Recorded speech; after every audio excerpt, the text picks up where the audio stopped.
Kami lanjutkan Kompas Pagi bersama saya Maido Pelfrina. Saudara, dalam sidak ke sebuah perusahaan, tim Satgas Pangan Mabes Polri dan Polda Lampung bersama Dinas Perindustrian dan Perdagangan menemukan 340-an ribu liter minyak goreng yang belum didistribusikan karena perubahan harga jual yang ditetapkan oleh pemerintah.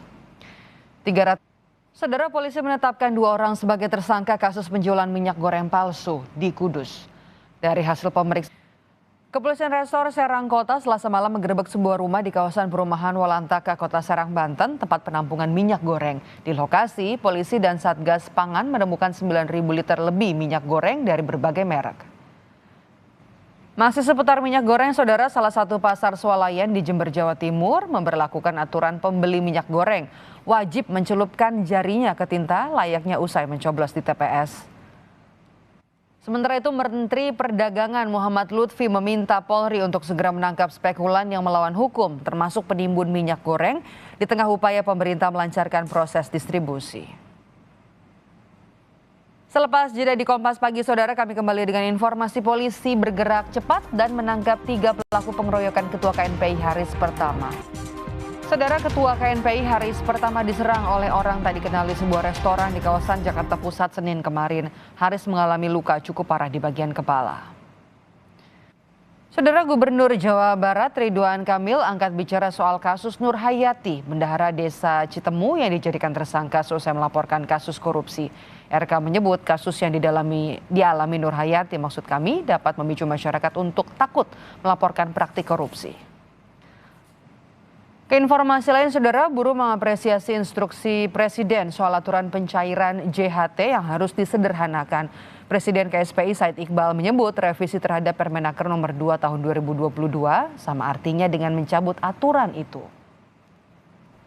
Saudara, Presiden Joko Widodo menegaskan pemindahan ibu kota baru sudah tidak perlu diperdebatkan lagi karena Undang-Undang IKN sudah disahkan oleh DPR. Sehingga secara hukum dan politik, rencana pemindahan ibu kota sudah pasti.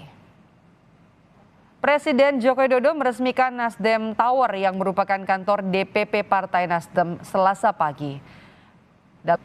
Saudara, seorang warga tenggelam saat memancing bersama rekannya di Sungai Batang, Merangin, Kabupaten Kerinci, Jambi. Informasi ini bersama berita lainnya kami rangkum dalam Kilas Nasional. Usai jeda, saudara, rekan saya Yan Rahman akan kembali dengan sejumlah informasi dari mancanegara, di antaranya 2 tentara Ukraina tewas dan 18 lainnya terluka dalam serangan. Nah, sekarang saatnya kami menghadirkan informasi perakiran cuaca edisi hari ini, Rabu 23 Februari 2022 untuk sejumlah kota besar di tanah air. Nah, informasi ini tentunya bersumber dari Badan Meteorologi, Klimatologi, dan Geofisika. Langsung saja kita masuk ke kota pertama. Cuaca hari ini dari sejumlah kota besar di Indonesia, semoga informasi perakiran cuaca ini bermanfaat untuk Anda dalam beraktivitas sepanjang hari ini. Nah, usai jeda, saudara, kami akan kembali dengan informasi tim Satgas Pangan Mabes Polri dan Polda Lampung bersama Dinas Perindustrian dan Perdagangan menemukan 304.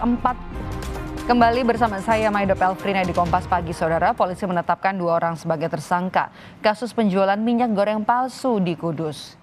Dari hasil yang terbaru, saudara, dalam sidak ke sebuah perusahaan, tim Satgas Pangan Mabes Polri dan Polda Lampung bersama Dinas Perindustrian dan Perdagangan menemukan 340-an ribu liter minyak goreng yang belum didistribusikan karena perubahan harga jual yang ditetapkan oleh pemerintah.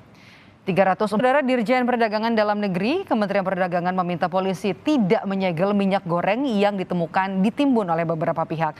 Polisi diminta untuk segera mendistribusikannya kepada para pedagang agar minyak goreng bisa sampai ke tangan konsumen. Usai jeda, kami kembali dengan informasi tim patroli presisi Polda Metro Jaya dan Polres Metro Jakarta Selatan mengamankan 16 pelajar yang diduga ingin